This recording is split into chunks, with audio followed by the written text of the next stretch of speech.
और हमारी मुँह वाली नज़रें होती हैं, जाता कोई कहीं नहीं है, यही सब कुछ है, जाता कोई कहीं नहीं है, बस एक साकार चेहरा नहीं दिखता। इसलिए मैंने पूछा ना कि पहले वैराग या ज्ञान।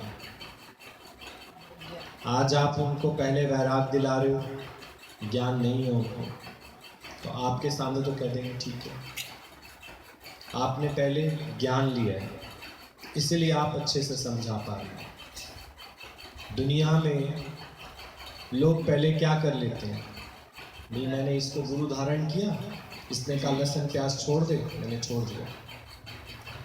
इसने कहा सफ़ेद कपड़े पहन लो, पहन लिए, पर मुझे ज्ञान तो नहीं। इसने कहा और मैंने कर लिया। भेड़ चाल। यहाँ गुरु ने तुम्हें किसी भी चीज़ को अपनाने या छोड़ने के लिए बोला, खुद ही अपने आप ही छूटता जा रहा है, खुद ही छूटता जा रहा है। तो पहले ज्ञान। आप जब हमारे साथ शुरू में सत्संग हॉल में बैठते थे तो कितना परेशान रहते थे, बात करते रोने लग जाते थे, नहीं? तो अब वैसी स्थिति नहीं है ना, देखो। तो पहले आपने क्या पक्का किया है? ज्ञान। और अब सारी बातें, इतनी बड़ी बड़ी बातें जो दुनिया को लगती हैं, वो आपको क्या लगती हैं? बस इतनी सी बात है। कभी हमारी स्थिति भी वैसे ही थी, वैसी ही थी, पर गुरु ने हमारे साथ बहुत मेहनत की। जो अभी कह रहे हैं ना, गुरु हमारा ना वो स्टेज पे बैठने वाला गुरु नहीं है, केवल आत्मा परमात्मा सुनाने वाला गुरु नहीं है, जो हमारे अंदर अपना आप देखे, हमारे दुख को अपना दुख जाने, ऐसा गुरु है। दुनिया में तुम चले जाओ कहीं भी, वो बाहर का देखते हैं, बस लोअर पहनते हैं, टी शर्ट पहनते हैं, अरे अंदर क्या पड़ा उसके क्या पता, अंदर क्या पड़ा है वो क्या पता उसके। दुनिया में और गुरु में यही फर्क है। दुनिया बाहर से आंकलन करती, अच्छा ये गुरु जी हैं, अच्छा तो गुरु जी को क्या सींग लगे होते हैं? गुरु जी स्थिति होती है, जो सुख में सुखी नहीं होते, दुख में दुखी नहीं होते, और उनका साथ करते करते करते करते हमारी स्थिति बिल्कुल वैसी ही हो जाती है। अब आप सोच के देखो कि कोई ये सवाल करे कि मेरी ना आपके जैसे स्थिति हो जाए, इसके लिए मुझे क्या करना पड़ेगा? अरे सांसारिक स्थिति के लिए तुमने कहीं से ट्रेनिंग ली थी? ये मेरा है, ये मेरा घर है, ये मेरी ज़मीन है, ये मेरी जायदाद है, ये मेरे बच्चे हैं, इनके लिए मुझे सोचना है, मरना है, खपना है, दुखी होना है। इसके लिए कहीं कोई इंस्टीट्यूट गए थे, कोई कॉलेज गए थे, कोई स्कूल गए थे? ये कैसे पक्का हुआ? संसारिक लोगों के साथ रहते रहते ये पक्का होगा। पहले तो अपने माँ बाप ही संसारिक होते, और दूर तो बहुत दूर जाओ, दादा दादी कैसे होते हैं? संसारिक होते हैं कि भगवान में ही होते हैं? दादा दादी को तुम क्यों चाहिए थे? अरे तो पोता आग लगाएगा तो मुक्ति मिलेगी। दादा दादी को तो तुम लोग इसलिए चाहिए थे, माँ बाप को तुम किस लिए चाहिए थे? इसलिए चाहिए थे। तो वो लोग भी संसारिक, उनको समझ संसारिक, तो वो बाहर का देखते हैं सिर्फ।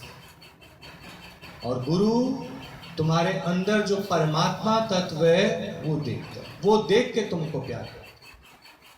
आज दुनिया में तुम नॉर्मली निकल जाओ बाहर, और गुरु भी तुम्हारे साथ चल ले, तुम्हारे जैसे कपड़े पहन ले, तुम्हारे जैसे खाए पिए, तुम्हें तो पता भी ये हमारे गुरु जी हैं, नहीं?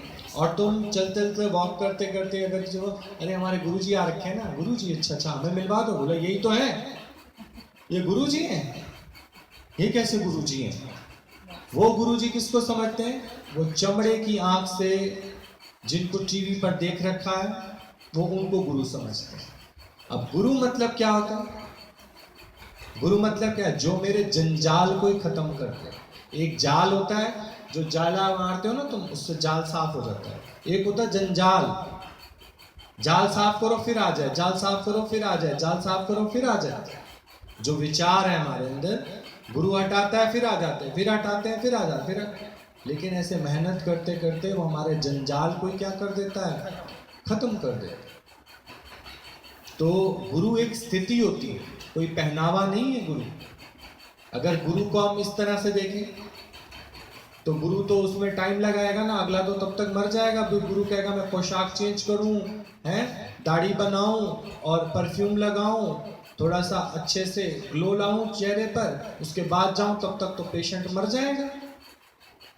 वो जिस हाल में, अब आप सोचो भगवान कृष्ण को द्रौपदी ने बुलाया तो क्या भगवान कृष्ण ने उस समय बांसुरी टांगी होगी, पीताम्बर पहना होगा, अपने को ड्रेसअप किया होगा उसने? ये जिस हाल में बैठा होगा उस हाल में चल पड़ा होगा, क्योंकि इतना समय नहीं। भक्त की पुकार पर भगवान दौड़े दौड़े चले आते हैं। और नहीं तो अंदर की बात है मौज की, कभी कभी गुरु फोन तक नहीं उठाता, कभी तक फोन नहीं उठाता, कभी बात भी नहीं करता, कभी देख के मुस्कुराता भी नहीं।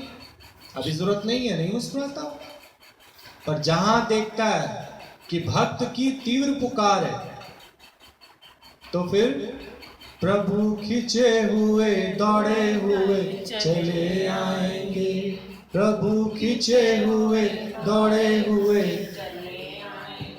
जरा तारों से तारे मिला के तो देख, जरा तारों से तारे मिला के तो देख, प्रभु खिंचे हुए दौड़े हुए चले आएंगे, प्रभु खिंचे हुए दौड़े हुए चले आएंगे। तो गुरु को अगर साधारण करके देखते हो तो समझना पता नहीं कौन सी जून पाओगे, क्योंकि अगर एक शरीर गुरु है, शरीर तो गुरु नहीं है, पर उसके अंदर जो अमृत पड़ा हुआ है, जिसको तुम पीकर निहाल हो जाते हो, वो देखो। गुरु बाहर से क्या कर्म कर रहा है, कैसे चल रहा है, कैसे, वो नहीं देखो। उसके एक वचन से अगर तुम तर गए हो तो वचनों को पकड़ो, बाहर से मत देखो उसको कि बाहर से कैसे हो। बाहर तो उसको साधारण रहना पड़ेगा। आज वो बाबा बन के चले, लंबा चोला पहन के चले, तो उसका तो निकलना मुश्किल हो जाएगा। दुनिया भर के लोग क्या गिरेंगे? उसके कदमों में गिरेंगे। आज आ जाए ना टीवी वाला गुरु कोई ऐसे पैदल आ जाएगा कोई, दुनिया उससे ज्ञान थोड़ी लेगी, उसको बुके देके उसके साथ फोटो खिंचवाएगी, फिर बड़े करके अपने घर लगवाएगी। दुनिया को ज्ञान नहीं चाहिए, मुक्ति नहीं चाहिए, समझ नहीं चाहिए, सिर्फ दिखावा चाहिए। दुनिया में क्या है? दिखावा। पर कहते हैं जो गुरु को नजदीकी से समझ जाते हैं तो बाहर भी कहीं अगर दिखावा देखते हैं ना तो एकदम कह देते हैं तुम्हारे और हमारे ज्ञान में बहुत डिफरेंस है। हमारे गुरु दिखावे में नहीं जाते। ये कौन बोल देगा? जिसने गुरु को बहुत नजदीकी से देख लिया होगा और जिसका अतिशय प्रेम होगा ना गुरु से, तो वो अब दिखावों में नहीं जाएगा। भले वो स्वयं दिखावों में रहते होंगे, लेकिन जब उन्होंने गुरु से प्रेम कर लिया होगा तो दुनिया भर में प्रकाश कर सकते हैं। वो दुनिया के आंखों पर जो अंधेरे की पट्टी चढ़ी हुई है उनको खोल सकते हैं, कह सकते हैं भाई ये तो दिखावा है। अगर सच में ही तुमको जनता की सेवा करनी है, जनता को प्रेम करना है, जनता को प्यार करना है, तो आओ एक बार मेरे गुरु का दर्शन करके देखो। तो मेरे गुरु का दर्शन करके तुम निहाल हो जाओगे, वहां दिखावा नहीं। आपने ये भी देखा होगा दुनिया बाहर से ऑब्जर्व करती है, गुरु तुम्हारे अंदर के तत्व से प्यार करता है। बाहर से नहीं कि वो कोई क्या पोशाक पहन के आया है, कोई कैसे बन के आया है, नहीं। कोई गरीब है, कोई अमीर है, दुनिया में आप चले जाओ, साधु संत सन्यासी कब्रे में वही जा सकता है जो आम की पेटी लाया हो, मोटा लिफाफा लेकर आया हो, वो मिल सकता है गुरु जी से, बाकी कोई नहीं मिल सकता। लेकिन यहाँ गुरु प्रेम देखता है, प्यार देखता है। और फिर आप देखो कि इसके लिए क्या तुम्हें गुरु ट्रेनिंग देगा क्या? इसके लिए नहीं। जैसे संसारिक लोगों का साथ कर करके तुम्हें छीना झपटी आया, निंदा चुगली करना आया, पड़पड़न करने आया, परपंच करना आया, ऐसे ही तुम्हें केवल एक अच्छे संग की जरूरत है। गुरु का संग करोगे, संत महात्माओं का संग करोगे, तो तुम्हें कोई ट्रेनिंग लेने की जरूरत नहीं है। फिर देखना संसार की बातें अपने आप ही तुमसे छूटती चली जाएंगी। इसीलिए पहले ज्ञान, सूखा वैराग ले लोगे ना तो कितने दिन तक लोगे, पूछ के देखो। इसलिए आप देखो यहाँ पैसों से चोला नहीं बिकता कि तुम पैसा चढ़ा दो 2-2.5 लाख रुपए, गुरु से अंगूठी पहन लो, भाई अब ये आज से किसकी हो गई, गुरु की। भले इसको सत्संग आता है नहीं आता, एक कुटिया बना देंगे तुम लोगों को, रहो वहां पर। किसकी हो गई ये, गुरु की हो गई। अब इनको करना क्या है, ज्ञान इनको पता नहीं, किसी से ये मोटिवेट कर नहीं सकते, किसी को खड्डे में गिरने से बचा नहीं सकते, नहीं, किसी को भगवान के रास्ते ये लगा नहीं सकते। उनको क्या सिखाते हैं, सिर्फ ये क्या सिखाते हैं, सोच के देखो। आरती करो, बस आरती करो, इसी से पार लग जाओ, समझे। पर बिना ज्ञान के वैराग नहीं आ सकता। पहले ज्ञान, फिर देखो जब वैराग आ जाएगा ना आपको, फिर आपको कोई भी संसार की ओर नहीं खींच सकता। क्यों, ये हमें पक्का करा दिया गुरु ने, संसार अभी है अभी नहीं है। और इसी नश्वर संसार के पीछे हम आपस में झगड़ा करते रहते हैं। पर गुरु ने जब हमें ये समझ दे दी तो अब लगता है सब जग मेरा अपना है। नहीं, अब ऐसा लगता है कि ठीक है, मैं जैसे ये मोबाइल लेना चाहता था, ठीक, तो मेरी जगह ये सुदेशांशी को मिल गया। अगर मैं ज्ञान में होगा ना तो मुझे बड़ी खुशी होगी कि जो मुझे प्राप्त नहीं है ना वो इस रूप में मुझे प्राप्त है। समझना इस बात को। ज्ञानी का किस तरह का आदर्श होता है, वो तुम्हें खिला के खुश होता है, तुम्हें पहना के खुश होता है। वो कहता है इस रूप में मैंने ही तो पहना है, इस रूप में मैंने ही तो खाया है, इस रूप में मैं ही तो हूं कि दूसरा कोई है। आप दुनिया में कहीं चले जाओ, हर एक व्यक्ति अपने लिए मुझे मिलना चाहिए, मुझे मिलना चाहिए, मुझे मिलना चाहिए। पर यहाँ गुरु कैसे करता है कि जो ठीक है, हमारा संकल्प था कि ये माइक मुझे मिले, मुझे ना मिलके इनको मिल गया, तो उस रूप में भी मैंने द्वंद्व खत्म करने के लिए मैंने किसको देखा, अपने आप को देखा। मैं ही तो हूँ, मैं ही तो हूँ, मैं ही तो हूँ, मैं ही तो हूँ। तो दादा भगवान का ये ज्ञान जो मैं ही तो हूँ, इस पर ही आप देखो अंदर से बिल्कुल वॉशिंग हो जाती है और फिर बंधन कट जाते हैं। बड़े में बड़ा बंधन क्या है, चाहत। मेरी इससे चाहत है ना तो मैं बंधा पड़ा हूं, कोई चाहत नहीं है तो ये बांध के दो दे देखे, बांध सकते हैं? नहीं बांध सकते। बच्चों से बंधे पड़े हो, चाहत है। पति से बंधे पड़े हो, चाहत है। लगता है जैसे कि ये तुमको आगे चलाएंगे, तुम्हें खिलाएंगे, नहीं। कौन खिलाता है, कौन खिलावे, कौन चुगावे, ये सच हमें गुरु ने पक्का करा दिया। इसलिए अब हमें उनसे प्रेम भी नहीं तो नफरत भी। रहते हैं सबके साथ, रहते सबके साथ हैं, लेकिन अपेक्षा नहीं करते, ना अपेक्षा करते ना उपेक्षा। है कोई चाहत तुम लोगों को? जब चाहत नहीं तो कोई झगड़ा नहीं, कोई दुख नहीं। सारे दुख कैसे दूर हुए? जब गुरु से ये ज्ञान बैठकर हमने समझा है। आज हमें सत्संग की वैल्यू पता लगती है कि गुरु क्यों बार बार संदेशे भेजता था, आ जाओ आ जाओ आ जाओ। मैं तो अपना ही तुमको बताऊं, जब शुरू में ये ज्ञान सुना और जब यहीं के लोकल सुनाते थे वो लोग, तो बार बार संदेशा भेजते। तो मैंने एक दिन उनको बोला, मेरे को आना होगा तो मैं आ जाऊंगा, तुम बार बार क्यों बोलते हो? आप लोगों को भी बुलाते थे तो क्यों बुलाते हो तुम लोग?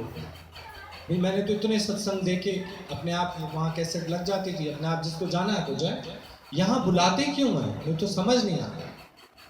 पर थोड़े टाइम बाद समझ आने लगा कि ये विशुद्ध प्रेम है, विशुद्ध प्रेम है। इनको कुछ नहीं चाहिए, लेकिन इनके गुरु ने इनकी ड्यूटी लगा रखी है कि ये ज्ञान घर घर जाके एक एक को दो, तो समझ आएगा।